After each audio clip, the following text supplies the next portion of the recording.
everyone, what's up? It's Olivia. So I know this is a graduate school channel, but since decision day is coming up for undergraduates, I thought I would make this video to put my 2 cents in about what I think you should take into consideration when choosing a university.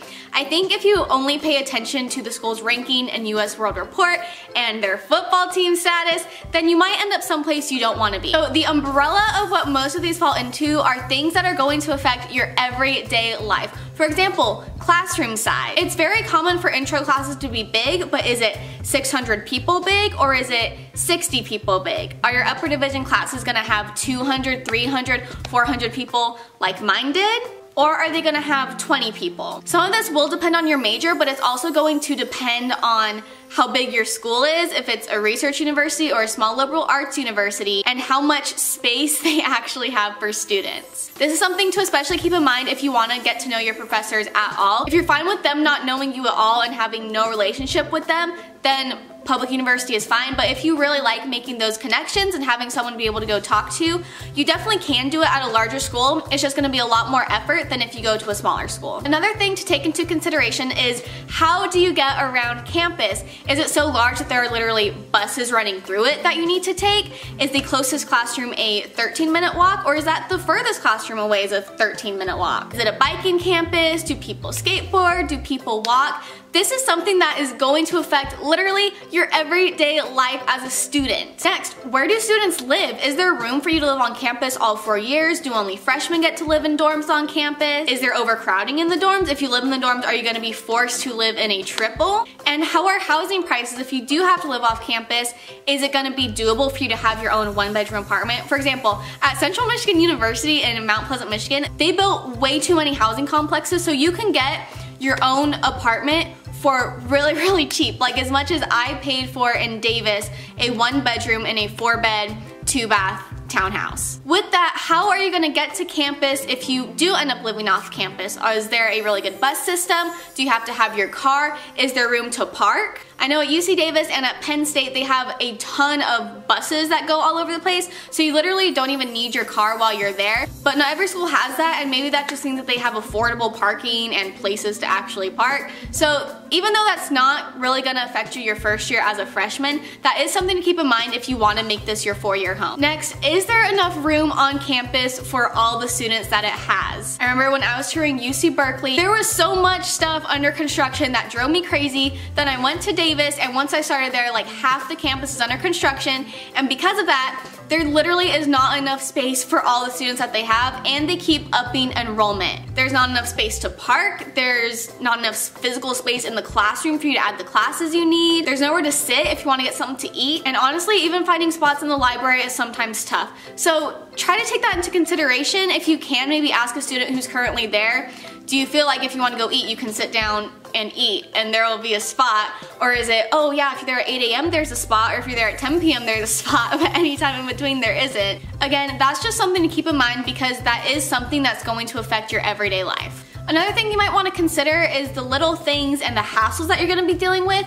So if you want to go attend athletic events, do students have to pay to get into those, or is it free? Sometimes there is a student rate on tickets, you can get them super cheap, but I know at other schools you have to buy like the same season tickets that everyone else has to buy. Another thing to look into is, do you have to pay an extra fee to go to the rec classes like Zumba or spin class? Do you have to pay an extra fee to actually get a gym membership? And then also try to find out if there are extra fees for activities and sports clubs and things like that, because I know personally for me, that was just a really big annoyance that at Davis you had to pay extra for everything, but if you know that going into it, it might not be a big deal. Another big thing to look out for is, does this school actually have your major or other majors you're interested in? Going into Davis, I knew I wanted to do psychology, but I've also always been interested in entrepreneurship and business, and I think it would be nice just to have like a basic understanding of business and marketing and advertising and things like that.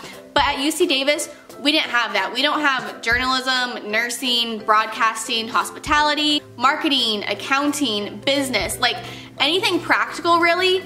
Davis does not have that as a degree. So if that's important to you, then actually look up the school's degrees, think of classes you might want to take. Now again, it worked out fine for me, and I'm going to be able to take those marketing classes during my master's degree, but I also know people who went to Davis, got their degree in physiology, and now have to go get their second bachelor's degree so that they can be a nurse. So definitely look at the majors list, think of what are the top 3 majors you would want to do, see if your school actually has them, because that's kind of a big deal. Another thing to highly consider is whether or not your school is going to be on the quarter system or the semester system.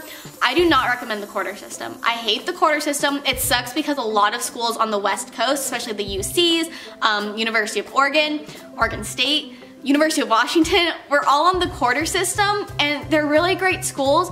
It's so hard to make connections with other people. It's so hard to stuff all of that information into your brain in 10 weeks. If you don't know, the quarter system is 3 10-week terms instead of 2 15-week terms. And so you literally just hit the ground running because you have to do the 15 weeks worth of work just condensed into 10 weeks. So I personally do not recommend the quarter system. Everyone has a different experience with it.